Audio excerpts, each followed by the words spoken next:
Cities and towns are now looking at $20 million in cuts right in the middle of their fiscal year. Democrats and Republicans are trying to figure out how to counter those cuts to help towns and cities from cutting services. State Representative Gail Lavielle, Republican of Wilton, is with us here to tell us what can be done. And Representative Lavielle, thanks for being with us today. Good evening, both of you. Thank you for having me here. You've been 4 terms. You've seen many budgets come and go. And cities and towns are always on the edge waiting to see how it's going to affect them. This budget is not very good for them. Well, particularly because this $20 million in cuts, which was preordained last spring when the budget passed, but what those cuts were going to be wasn't announced until the Thursday evening before Christmas.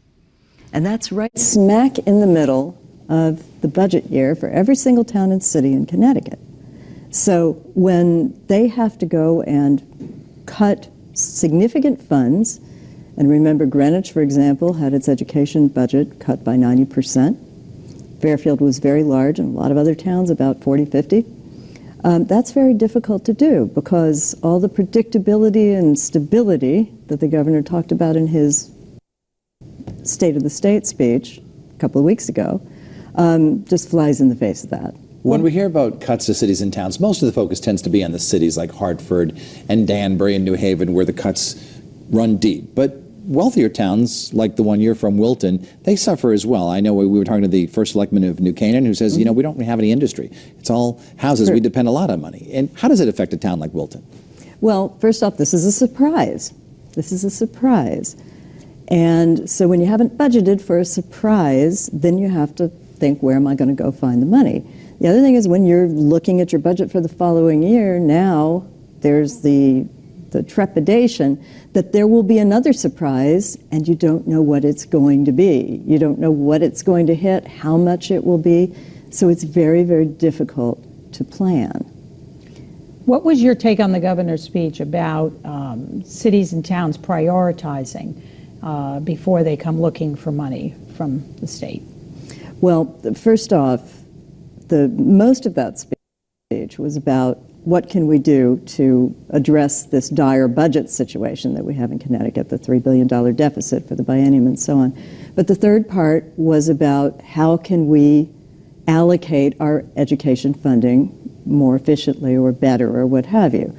And it seemed, the implications seemed to be, if a town is doing well, let's take away from it and give it to cities.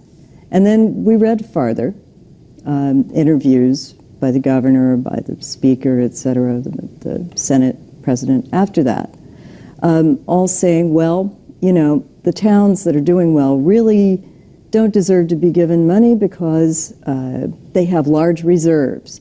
And we've been paying their teachers' pensions anyway. And finally, you know, they just haven't regionalized enough to save money. So we're going to have to beat them over the head to do that. That's much easier said than done. Will these cuts sort of force more regionalism between towns? I certainly hope not, because look at it this way. There's a service in one town, say dispatch. We'll just say dispatch for the heck of it, in town A and town B. So they go to merge and everything's fine until they realize that dispatch in each town has its own union contract. And that can't be broken. And it can't be merged. So what do you do? If the state could give more flexibility for that kind of thing, that might be helpful.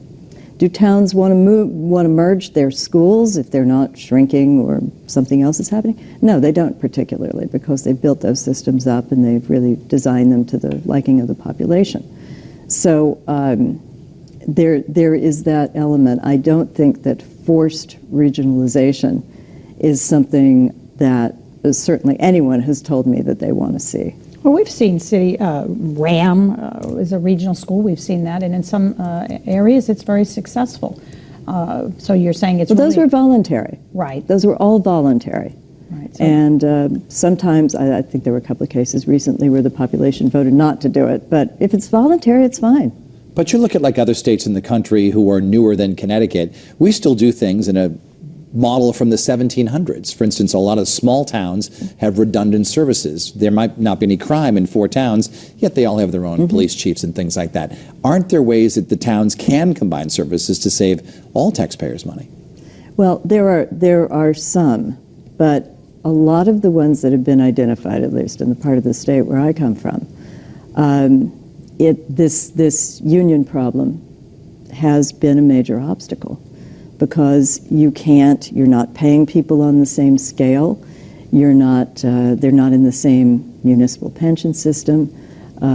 There's a lot of differences, so you can't actually realize the economies of scale that you're looking for. I think the state could help with that. And the other thing that definitely the state should help with is the unfunded mandates that are imposed on, if we talk just about schools for a minute.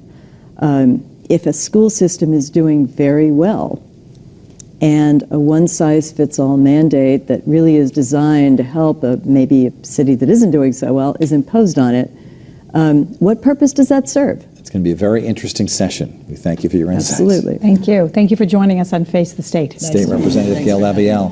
We welcome your comments. You can tweet Susan or me right now, Facebook, Instagram. Let her rip. We'll be right back.